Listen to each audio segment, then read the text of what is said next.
Hello everyone, welcome to my YouTube channel English literature zone. आज के video में हम लोग आर के नारायण का काफ़ी famous work the bachelor of arts को डिस्कस करने वाले हैं। काफ़ी टाइम से रिक्वेस्ट आ रहा था इस वाले टॉपिक के लिए और बहुत सारी यूनिवर्सिटीज़ के सिलेबस में ये वाला टॉपिक, ये जो नोट्स हम रेडी किए हुए लगभग 5-6 पेज का रेडी किए हुए हैं।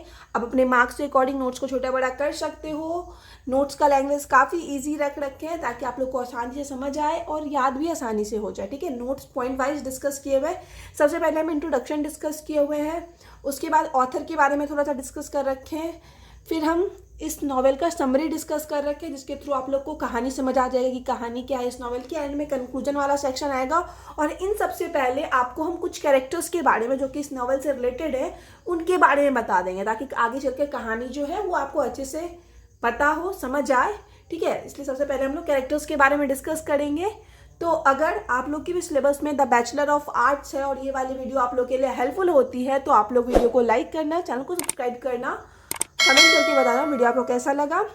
शुरू करते हैं हम लोग वीडियो। सबसे पहले हम लोग कैरेक्टर लिस्ट, इट मीन्स कुछ 5-6 इंपॉर्टेंट जो कैरेक्टर है जिसको कि आप लोग को ध्यान रखना है उनके बारे में डिस्कस कर लेते हैं। ऑब्जेक्टिव के पॉइंट ऑफ व्यू से भी कैरेक्टर्स का नाम ध्यान रखना बहुत जरूरी हो जाता है। सबसे पहला जो कैरेक्टर है उसका नाम है Chandran, the protagonist of the novel. इस नॉवेल का प्रोटैगनिस्ट या फिर मेन हीरो रहता है चंद्रन। ए यंग मैन है from an upper middle class family, जो कि अपर मिडिल क्लास फैमिली से बिलोंग करता है, मतलब अच्छे खासे पैसे वाले लोग रहते हैं इसके परिवार के लोग जो रहते हैं। Who is studying for a bachelor of arts in history, जो कि हिस्ट्री से bachelor of arts it means हम लोग बोल सकते हैं ग्रेजुएशन कर रहा है एट एल्बर्ट मिशन कॉलेज। उसके कॉलेज का नाम एल्बर्ट मिशन कॉलेज है और वो जो कॉलेज है मालगुडी में है, जिसको ना अपने नॉवेल में मोस्टली यूज करते थे आर के नारायण मालगुडी को सेटिंग के रूप में, जो कि एक साउथ इंडिया का फिक्शनल टाउन है, इट मीन्स काल्पनिक शहर है। ये चीज़ ध्यान रखिएगा, ठीक है, क्योंकि मालगुडी से रिलेटेड बार बार ऑब्जेक्टिव पूछा जाता है। अब सेकेंड जो इंपॉर्टेंट कैरेक्टर है वो है मालती, ए लोकल ब्यूटीफुल गर्ल, मतलब वही मालगुडी की एक सुंदर सी लड़की रहती है। Who Chandran falls in love with, जिससे चंद्रन को काफी ज्यादा प्यार हो जाता है। थर्ड इंपॉर्टेंट कैरेक्टर है Sushila, a girl who Chandran marriage, जिससे कि चंद्रन शादी करता है after his failed relationship with Malathi. तो मालती के साथ जब रिलेशनशिप फेल्ड हो जाता है, इट मीन्स असफल रहता है ना मालती के साथ रिश्ता, उसके बाद जो ये चंद्रन है, ये जो मेन हीरो है ना, वो सुशीला से शादी करता है। फोर्थ जो कैरेक्टर है वो है रामू, जो कि चंद्रन का क्लोज फ्रेंड रहता है। उसके बाद है एच.सी. वेंकट चाला अय्यर, जो कि चंद्रन के फादर हैं और ये रिटायर्ड डिस्ट्रिक्ट जज थे, वो मतलब रिटायर्ड हो चुके हैं और डिस्ट्रिक्ट जज थे। उसके बाद जो कैरेक्टर है नॉवेल में चंद्रन्स मदर, चंद्रन की माँ रहती है, उनका कोई नाम नहीं दिया गया है। ए पायस वुमेन रहती है, मतलब काफ़ी ज़्यादा धार्मिक पवित्र टाइप की महिला रहती है। Who is very attached to her husband and children, जो कि अपने बच्चों से और अपने हस्बैंड से काफ़ी ज़्यादा अटैच्ड रहती हुई है, इट मीन्स जुड़ी हुई रहती है। उसके बाद बस 2-3 माइनर कैरेक्टर बचे हुए हैं। उसके बाद एक और कैरेक्टर मोहन है, जो कि चंद्रन का फेलो कॉलेज स्टूडेंट है, मतलब चंद्रन के साथ ही क्लास में पढ़ता है, मोहन है। उसके बाद मिस्टर ब्राउन है, जो कि प्रिंसिपल ऑफ द कॉलेज, मतलब चंद्रन जिस कॉलेज में पढ़ता है उसके प्रिंसिपल का नाम मिस्टर ब्राउन है। उसके बाद है एक प्रोफेसर राघवाचार्य, जो कि चंद्रन के हिस्ट्री के प्रोफेसर है। ठीक है, ये बस कुछ इंपॉर्टेंस कैरेक्टर है जो कि आपको ध्यान रखना है। अब सबसे पहले हम लोग का इंट्रोडक्शन वाला सेक्शन आएगा। इंट्रोडक्शन में है the bachelor of arts is the second novel of R K Narayan, की जो हम लोग का जो प्रेजेंट नॉवेल है द बैचलर ऑफ आर्ट्स, वो सेकेंड नॉवेल है, दूसरा उपन्यास है आर के नारायण का। Who is known as the most prominent and prolific Indian writer, जो कि माने जाते हैं, प्रोमिनेंट इट मीन्स हो जाता है बहुत मतलब प्रमुख, और प्रोलिफिक इट मीन्स हो जाता है महान, हम लोग बोल सकते हैं जिनको काफ़ी ऊंचा स्थान प्राप्त है, वैसे राइटर्स, वैसे भारतीय राइटर के रूप में, भारतीय लेखक के रूप में। Novel is set in A fictional town, हम बताए थे कि मोस्टली जो आर के नारायण की नॉवेल रहती है वो एक फिक्शनल टाउन इट मीन्स काल्पनिक शहर में उसकी सेटिंग रहती है, मतलब साउथ इंडिया के, जिसका की नाम है मालगुडी। तो इस नॉवेल की भी सेटिंग जो है वो मालगुडी में ही है। आपको एक चीज़ ध्यान रखना है कि आर के नारायण ना मालगुडी को सेटिंग रखते हुए 3 नॉवेल लिख रखे हैं जिसको कि ट्रायोलॉजी के नाम से भी जाना जाता है। ठीक है, तो उसमें सबसे पहला तो द बैचलर ऑफ आर्ट्स आ जाता है, दूसरा स्वामी एंड फ्रेंड्स आ जाता है, और थर्ड जो आता है द इंग्लिश टीचर। तो ये तीनों नॉवेल का जो सेटिंग है ना आर के नारायण मालगुडी रखे हुए हैं, जो कि मालगुडी ट्रायोलॉजी के नाम से भी जाना जाता है। उसके बाद है एंड पब्लिश्ड इन 1937, और इस नॉवेल को जो पहली बार पब्लिश करवाया गया 1937 में पब्लिश करवाया गया। हम यहाँ पे बताएं कि आर के नारायण की दूसरी नॉवेल रहती है द बैचलर ऑफ आर्ट्स। तो पहली नॉवेल कौन थी, ये चीज़ भी आपको ध्यान रखना है ऑब्जेक्टिव के पॉइंट ऑफ व्यू से, कि आर के नारायण की पहली नॉवेल थी स्वामी एंड फ्रेंड्स, जिसको कि लिखा गया 1935 में, और सेकेंड नॉवेल थी द बैचलर ऑफ आर्ट्स, जिसको कि लिखा गया 1937 में। ठीक है। Whole story of the novel moves around the protagonist of the novel. पूरी जो कहानी है इस नॉवेल की ना, वो इर्द गिर्द घूमती है इस नॉवेल के प्रोटैगनिस्ट के, इट मीन्स इस नॉवेल के हीरो के इर्द गिर्द घूमती है चंद्रन, जिसका कि नाम चंद्रन है, a BA final year student of history, जो कि बीए के फाइनल ईयर का इतिहास का स्टूडेंट, इट मीन्स विद्यार्थी रहता है। It shows Chandran's journey from college to domestic life. ये जो नॉवेल है वो दिखाती है चंद्रन की जर्नी को, चंद्रन की यात्रा को, कैसे वो कॉलेज लाइफ से डोमेस्टिक लाइफ, इट मीन्स घरेलू लाइफ में प्रवेश करता है, and difficulty he faced in life, और क्या क्या उसको कठिनाइयाँ झेलनी पड़ती है, क्या क्या दिक्कतें आती है उसके जीवन में ना, उस चीज़ को दिखाया गया है इस नॉवेल में। The novel has total 18 chapters. इस नॉवेल में, इस उपन्यास में टोटल 18 चैप्टर है, डिवाइडेड इनटू 3 पार्ट्स, जो कि 3 अलग अलग पार्ट्स में डिवाइडेड है। The first part deals with Chandran college life. जो पहला पार्ट है इस नॉवेल का, उसमें कॉलेज लाइफ दिखाया गया है चंद्रन का, शोइंग हिज एक्सपर्टीज, जिसमें कि उसके एक्सपर्टीज, इट मीन्स उसके इंटरेस्ट को दिखाया गया है, उसके स्किल्स, इट मीन्स उसकी कुशलता निपुणता को दिखाया गया है, and energy as a student, साथ ही साथ उसकी एनर्जी, ऊर्जा भी दिखाई गई कि एक स्टूडेंट के रूप में उसके अंदर कितना ज़्यादा एनर्जी रहता है, एज ए डिबेटर, एक डिबेटर के रूप में, इट मीन्स संवादकर्ता के रूप में काफ़ी अच्छा डिबेटर भी रहता है अपने कॉलेज लाइफ में जो चंद्रन है, इटीसी, ये सारा चीज़ दिखाया गया है फर्स्ट पार्ट में इस नॉवेल के। The second part deals with his falling in love. Second part में इस नॉवेल के दिखाया जाता है कि कैसे उसको प्यार होता है, डिसअपॉइंटमेंट इन लव, और कैसे उसको प्यार में निराशा मिलती है, and taking to the life of sadhu, और कैसे वो साधु का लाइफ जीने लगता है। तो ये चीज़ जो है सेकेंड पार्ट में दिखाया जाता है नॉवेल के। पार्ट थर्ड डील्स विथ, और जो पार्ट थर्ड है वो संबंधित है द रिजेक्शन ऑफ संन्यासा, कि कैसे वो संन्यास जो धारण किया था, साधु जो बन गया था ना, उसको रिजेक्ट करता है, उसको छोड़ देता है आफ्टर 8 मंथ, 8 महीने बाद, मतलब 8 मंथ तक वो साधु के जैसा लाइफ स्पेंड करता है, लेकिन 8 मंथ बाद वो जो है कैसे साधु वाला लाइफ छोड़ देता है। उसके बाद कम बैक टू होम, अपने घर वापस आता है, टेक्स अप ए जॉब, उसके बाद फिर एक जॉब लेता है, एंड फाइनली मैरिज, और अंततः शादी करता है। ये सारा चीज़ जो है तीसरे पार्ट में नॉवेल के दिखाया गया है। अब आगे है, हम लिख रखे हैं the novel has also some autobiographical element, कि नॉवेल में ना कुछ ऑटोबायोग्राफिकल एलिमेंट्स भी देखने को मिलते हैं, मतलब इसमें है ऑटोबायोग्राफिकल एलिमेंट, बिकॉज क्योंकि Narayan portrays his personal life incident, क्योंकि जो ऑथर है ना अपने पर्सनल लाइफ का, मतलब अपनी निजी जिंदगी का कुछ घटना जो है ना उसको चित्रित किए हुए हैं through the character of Chandran, Chandran के कैरेक्टर के जरिए, चंद्रन के चरित्र के जरिए, इस वजह से इसको ऑटोबायोग्राफिकल नॉवेल कहा गया है। ठीक है। जब भी कोई ऑथर खुद से अपने लाइफ के बारे में कुछ भी लिखता है ना तो उसको ऑटोबायोग्राफी कहते हैं, और इस नॉवेल में जो आर के नारायण ऑथर है ना वो अपने लाइफ के कुछ इंसिडेंट, कुछ घटनाओं को डिस्कस किए हुए हैं, इस वजह से इसको ऑटोबायोग्राफिकल नॉवेल भी कहा जाता है। ठीक है, ये आपको पता होना चाहिए, इस वजह से ये मेंशन हम किए हुए हैं, बाकी आप इस लाइन को रिमूव भी कर सकते हो। ठीक है। अब आता है नेक्स्ट हम लोग का सेक्शन अबाउट नारायण, मतलब हम लोग को ऑथर के बारे में थोड़ा बहुत पढ़ना है। आर के नारायण जिनका कि फुल नेम है ऋषिपुरम कृष्णा स्वामी नारायण, कहीं कहीं पे आपको ऋषिपुरम कृष्णा स्वामी अय्यर नारायण करके भी मिलेगा, तो आप कंफ्यूज मत होना। Was one of the greatest Indian English novelist, जो कि भारत के ना महान उपन्यासकारों में से एक हैं आर के नारायण जो हैं। ही वॉन मैनी अवार्ड्स, ढेर सारा अवार्ड, इट मीन्स पुरस्कार जीत रखे हैं, एंड ऑनर्स, और साथ ही साथ ढेर सारा सम्मान भी मिल रखा है इनको फॉर हिज वर्क्स, उनके वर्क्स के लिए। He got साहित्य academy award for his well known novel the guide इन 1958, मतलब आर के नारायण को साहित्य अकेडमी अवार्ड मिल रखा है अपने नॉवेल, अपने उपन्यास द गाइड के लिए। वो कब मिल रखा है? 1958 में। तो ये चीज़ आपको याद रखना है, क्योंकि बहुत सारे एग्जाम में ना जिसमें भी आर के नारायण से रिलेटेड कोई टॉपिक पढ़ रहा है ना उसमें ये चीज़ पूछता है कि पहले तो आर के नारायण को अपने किस वर्क के लिए साहित्य अकेडमी अवार्ड मिल रखा है, ये ध्यान रखना है, द गाइड के लिए, और कब मिल रखा है वो भी ध्यान रखना है कि 1958 में आर के नारायण को अपने नॉवेल द गाइड के लिए साहित्य अकेडमी अवार्ड मिल रखा है। ठीक है, ऑब्जेक्टिव के पॉइंट ऑफ व्यू से मोस्ट इंपॉर्टेंट सेक्शन है, ये ध्यान रखना है आपको। पद्म भूषण इन 1964, उसके बाद पद्म भूषण अवार्ड भी इनको मिल रखा है 1964 में। His novels are known as Malgudi novels, इनकी जो उपन्यास है वो मालगुडी नॉवेल्स के नाम से जानी जाती है। बताएं, क्योंकि मोस्ट ऑफ नॉवेल्स की जो सेटिंग रहती थी इनकी मालगुडी में रहती थी, इस वजह से इनके नॉवेल्स को मालगुडी नॉवेल्स भी कहा जाता है। Among Narayana's famous works include, Narayana के फेमस वर्क प्रसिद्ध काम में शामिल है। ये सारा आपको ध्यान रखना है। पूछता है आर के नारायणा के नॉवेल से रिलेटेड क्वेश्चन कि आपको 3-4 ऑप्शन दे देगा, उसके बाद पूछेगा कि इनमें से कौन सा जो है आर के नारायणा के द्वारा नहीं लिखा गया हो। तो क्या कौन कौन सा वो लिख रखे हैं वो आपको पता होना चाहिए, कौन कौन सा उनका इंपॉर्टेंट वर्क है। जैसे कि स्वामी एंड फ्रेंड्स हम बताएं उनका पहला नॉवेल था, द इंग्लिश टीचर, उसके बाद the bachelor of arts. Starting में बताए थे कि इन तीनों की सेटिंग जो है मालगुडी रखी गई है। The financial expert, the guide, जिनके लिए उनको साहित्य अकेडमी अवार्ड मिल रखा है, 1958 में ही बुक लिखी और 1958 में ही उनको साहित्य अकेडमी अवार्ड भी मिल रखा है द गाइड के लिए।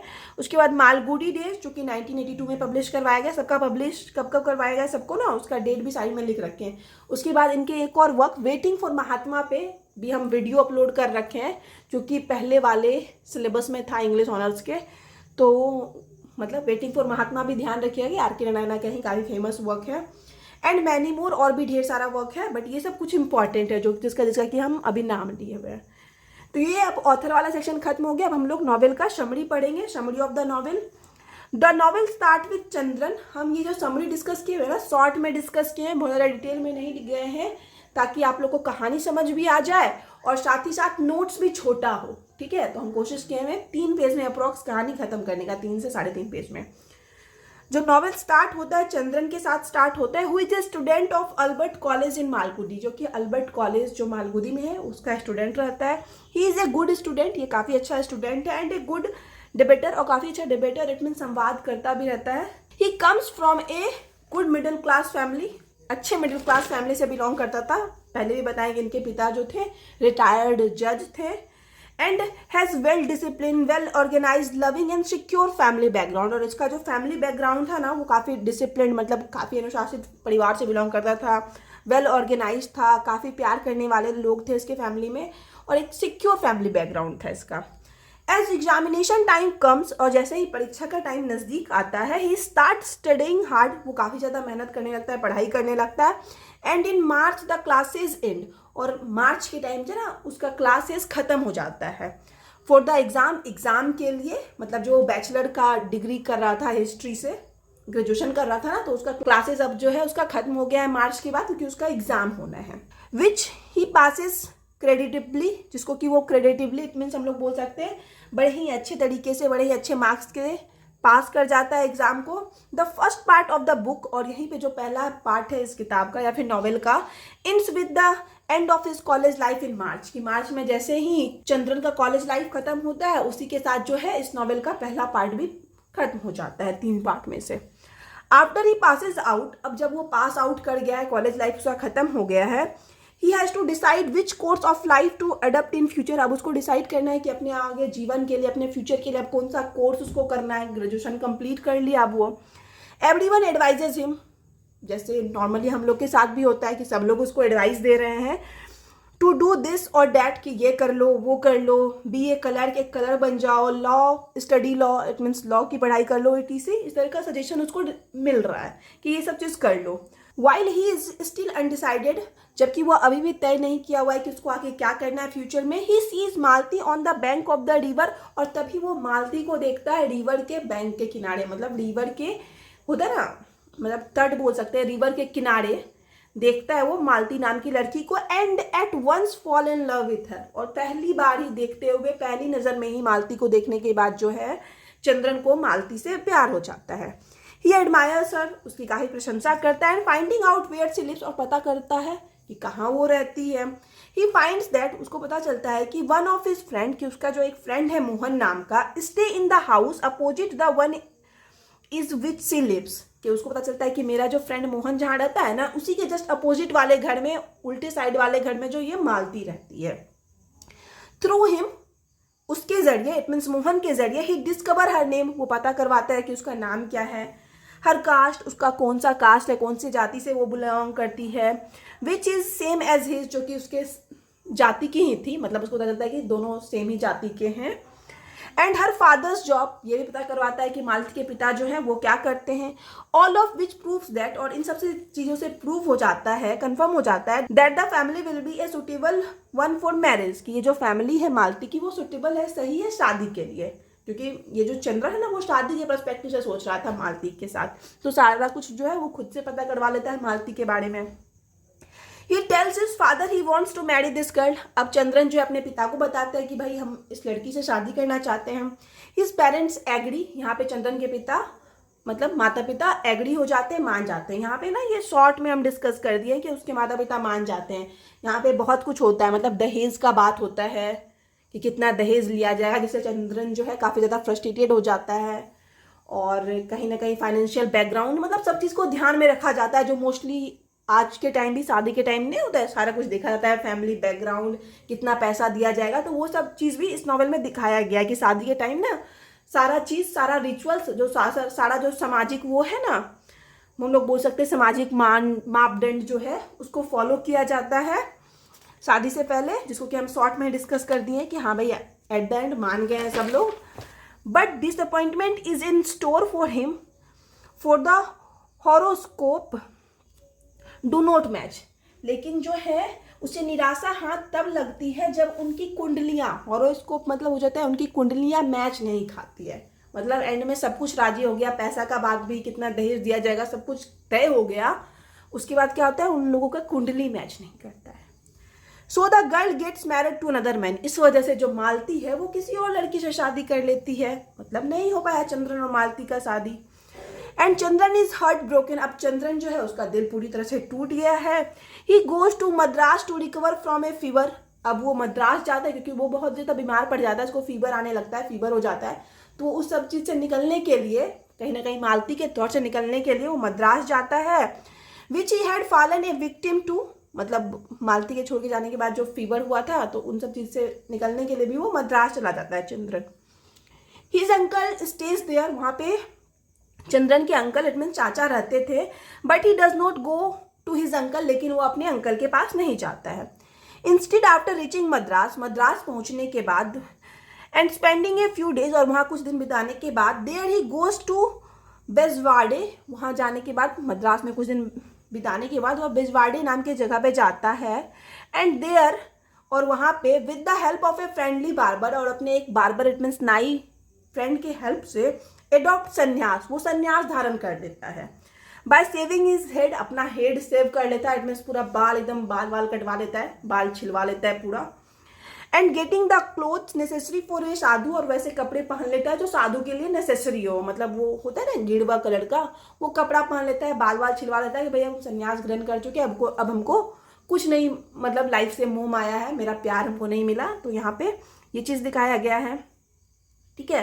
तो यहीं पे जो है नॉवेल का पार्ट 2 वाला सेक्शन खत्म हो जाता है कि अब उसको प्यार नहीं मिला और वो संन्यास ग्रहण कर लिया। आफ्टर 8 months हाउएवर, यहाँ पर से जो है इस नॉवेल का तीसरा पार्ट स्टार्ट हो जाता है कि हालांकि 8 महीने बाद ही becomes capable of thinking and analysing his mind, मतलब 8 महीने बाद वो कैपेबल हो पाता है, इस योग हो पाता है कि वह सोच सके और एनालाइज कर सके, विश्लेषण कर सके अपने माइंड में। एंड ही रियलाइजेस, और तब उसको रियलाइज होता है, एहसास होता है that this is not the life for him, कि ये जो लाइफ वो जी रहा है साधु बन के, ये लाइफ उसके लिए नहीं है। He has know spiritual learning, उसके पास कोई स्पिरिचुअल, मतलब वो कोई आध्यात्मिक अध्ययन नहीं कर रखा है, ना ही उसके पास कोई अध्यात्म का ज्ञान है। And has become a Sadhu out of disappointed love, और उसको ये भी एहसास होता है कि वो साधु बना क्योंकि वो उसको प्यार में निराशा मिली, डिसअपॉइंटेड लव की वजह से वो साधु बना। He has deserted his parents, फिर उसको लगता है कि वो अपने माता पिता को भी छोड़ चुका है। डिजर्टेड इट मीन्स हो जाता है छोड़ देना, कि वो अपने माता पिता को भी छोड़ चुका है। Hurting them for no reason at all, और उनको भी हर्ट कर रहा है, चोट पहुंचा रहा है माता पिता को भी बिना कोई रीजन के, मतलब तकलीफ हो रही है ना किसी का भी बेटा अगर साधु बन जाएगा ऐसे अचानक से, तो ये चीज़ उसको एहसास होता है 8 महीने बाद। मोर ओवर, और इन सब के अतिरिक्त he is living A life of hypocrisy, उसको ये एहसास होता है कि वो जो जीवन जी रहा है ना वो हिपोक्रेसी वाला, इट मीन्स पाखंड वाला झूठा जिंदगी जी रहा है। ऑन फॉल्स प्रिटेंसेस, और फॉल्स प्रिटेंसेस इट मीन्स झूठा दिखावा करके जीवन जी रहा है। ये चीज़ उसको 8 महीने बाद एहसास होता है चंद्रन जो है 8 महीने बाद ये सोचने में, ये समझने में कैपेबल हो पाता है। सो ही कम्स बैक होम, इस वजह से जो वो है अब 8 महीने बाद अपने घर वापस आता है and is welcomed with great relief and love, और उसका जो स्वागत किया जाता है बहुत ज़्यादा प्यार के साथ किया जाता है। He does not tell his parents of his becoming a sadhu, अपने पेरेंट्स को, अपने माता पिता को वो नहीं बताते अपने साधु बनने के बारे में। It is only in Mohan his friend that he confides, मतलब उसका एक ही फ्रेंड जो रहता है, क्लोज फ्रेंड मोहन, उसको ही जो है वो गुप्त रूप से बताता है कि हाँ हम एक टाइम साधु बने थे। तो मतलब सिर्फ मोहन को पता है कि चंद्रन जो है एक टाइम साधु बन के भी जीवन जिया हुआ है। बाय दिस टाइम, अब इस समय तक, ही इज 24 ईयर्स, अब वो जो है 24 साल का हो चुका है, 24 years old, and wants to earn his living, और चाहता है अपना कुछ पैसा कमाना अपने जीवन यापन के लिए। सो विथ मोहन्स हेल्प, इसलिए अपने फ्रेंड मोहन के हेल्प से he takes on the job of chief agency for the newspaper for which his friend works the Daily Messenger. इस वजह से जिस न्यूज़पेपर एजेंसी में, जिसका कि नाम द डेली मैसेंजर है, जिसमें कि मोहन खुद काम करता था ना, उसमें मोहन जो है अपने फ्रेंड चंद्रन को भी काम पे लगवा देता है। ही इज़ हार्ड वर्किंग, अब चंद्रन जो है वो काफ़ी ज़्यादा हार्ड वर्किंग, काफ़ी ज़्यादा मेहनती रहता है एंड प्रैक्टिकली माइंडेड, और काफ़ी ज़्यादा प्रैक्टिकली माइंडेड भी रहता है, मतलब बिजनेस के लिए जरूरी होता है कि इंसान प्रैक्टिकल रूप से सोच सके। And soon makes a success of his job, और काफ़ी ज़्यादा सफल हो जाता है अपने जॉब में, ठीक है, मतलब काफ़ी ज़्यादा अच्छा करने लगता है उस न्यूज़पेपर एजेंसी में रहकर। Now his parents ask him to marry, अब वो अच्छा पैसा कमाने लगा है चंद्रन, तो अब उसके माता पिता चाहते हैं कि वो शादी कर ले, तो उसके माता पिता चंद्रन से शादी के लिए कहते हैं। And after some heart searching and consultation with Mohan, मतलब उस समय तक अपने दिल में, मतलब होता है ना, खोजने के बाद, सोचने के बाद, और मोहन से कंसल्ट करने के बाद, मशवरा, मतलब राय मशवरा लेने के बाद, बातचीत करने के बाद, ही एग्रीज, चंद्रन जो है मान जाता है शादी के लिए। Specially to give pleasure to his parents, और स्पेशली मुख्य रूप से इसलिए मानता है कि वो अपने माता पिता को खुश देखना चाहता था। He is married to a nice pretty girl name Sushila, उसकी जो शादी की जाती है एक सुंदर सी प्यारी सी लड़की जिसका कि नाम सुशीला है, उससे करवाई जाती है। And by the end of the novel, और नॉवेल के अंत तक, उपन्यास के अंत तक, इट इज क्लियर दैट, ये पूरी तरह से क्लियर हो जाता है कि, मतलब दिखा दिया जाता है नॉवेल के एंड में ये clearly, both of them love each other very much, कि जो सुशीला और चंद्रन है ना, एक दूसरे को बहुत ज़्यादा प्यार करने लगते हैं। So at the end of the novel, और इसलिए जो है इस नॉवेल के एंड में, अंतिम में, Narayana's hero is well settle in life, Narayana का जो हीरो है, इट मीन्स इस नॉवेल का जो हीरो है चंदन, वो अपनी लाइफ में वेल सेटल्ड है, काफ़ी अच्छे से स्टेब्लिश्ड है, ठीक है। तो यहाँ पे इस नॉवेल की स्टोरी खत्म हो गई। नेक्स्ट हम लोग का कंक्लूजन वाला सेक्शन आएगा, उसके बाद नोट्स खत्म हो जाएगा। कंक्लूजन में है, thus R K. Narayana's the bachelor of Arts, इस प्रकार जो नॉवेल है आर.के. नारायणा की the bachelor of Art, design with the intent to show mirror to the society, इसको डिजाइन किया गया, इसको बनाया गया है सोसाइटी को मिरर दिखाने के लिए, समाज को आईना दिखाने के लिए कि समाज में क्या सब चीजें चल रही है। The irrational and ludicrous nature of social customs is presented in the novel, कि जो इरेशनल, इट मीन्स हो जाता है जो तर्कहीन, मतलब लॉजिक पे नहीं आधारित हो, इलॉजिकल चीज, और जो ल्यूडिक्रस इट मीन्स हो जाता है उटपटांग सा चीज, या फिर मूर्खता से बड़ा बड़ा चीज जो है, जो कि सोशल कस्टम्स में प्रेजेंट है, इट मीन सामाजिक रीति रिवाजों में शामिल है, उसको भी इस नॉवेल में दिखाया गया है विथ ग्रेट एक्यूरेसी। और ये जो दिखावा, मतलब हम लोग बोल सकते हैं तर्कहीन उटपटांग सा हरकत दिखाया गया है समाज का, वो ना बड़े सही तरीके से दिखाया गया, बड़े ही एक्यूरेसी के साथ दिखाया गया है। इट मीन्स हम लोग बोल सकते हैं कि कहीं ना कहीं जो वो दहेज वाला सिस्टम इस नॉवेल में दिखाया गया था, और वो कुंडली का मिलाना दिखाया जाता है, तो वो सब ना, मतलब क्या है, सोशल कस्टम से, समाज के द्वारा बनाया गया रीति रिवाज है, तो उसको बड़े सही तरीके से पोर्ट्रे किया गया इस नॉवेल में। For which Narayan is much admire, और इस चीज़ के लिए नारायण को, इट मीन्स ऑथर को, बहुत ज़्यादा प्रशंसा भी मिली है कि नॉवेल में ना नारायण जो है काफ़ी ज़्यादा अच्छी तरीके से रियल लाइफ को दिखाते हैं, मतलब रियल सोसाइटी को दिखाते हैं चंद्रन के कैरेक्टर के जरिए। The formalities like the matching of horoscope, मतलब जिस तरह से फॉर्मेलिटीज किया जाता है दिखावे के लिए कि हॉरोस्कोप, इट मीन्स कुंडलियां मिलाई जाती है, एंड डाउरी इटीसी, मतलब इन्हीं के बारे में यहाँ बात हो रही है। Which take place before the wedding ceremony, जो कि शादी के सेरेमनी, इट मीन्स शादी समारोह से पहले होता है, greatly disturb the mind of Chandran, और यही चीज जो है नॉवेल में चंद्रन के माइंड को काफी ज्यादा डिस्टर्ब कर देता है। In the novel, it means उपन्यास में, Narayan depicts that problem of Chandran as every man's, मतलब नारायण जो है, इट मीन्स जो ऑथर जो है, चंद्रन का जो प्रॉब्लम दिखाया है ना, चंद्रन की लाइफ में जो प्रॉब्लम दिखाया है ना, वो एवरी मेंस, मतलब हर इंसान के लाइफ में, मतलब उसको हर इंसान से जुड़े हुए, एवरीमैन से जुड़े हुए, ठीक है। मतलब यहाँ पे सारे लोगों का प्रॉब्लम दिखाने की कोशिश की हुई चंदन के माध्यम से, जो ऑथर हैं हम लोग के R.K. नारायण। तो यहाँ पे जो है कंक्लूजन वाला सेक्शन भी खत्म हो गया। वीडियो अगर आपको अच्छा लगा, आपके लिए हेल्पफुल है, तो आप लोग वीडियो को लाइक करना, चैनल को सब्सक्राइब करना और कमेंट करके बताना वीडियो को कैसा लगा। मिलते हैं नेक्स्ट वीडियो में नेक्स्ट टॉपिक के साथ।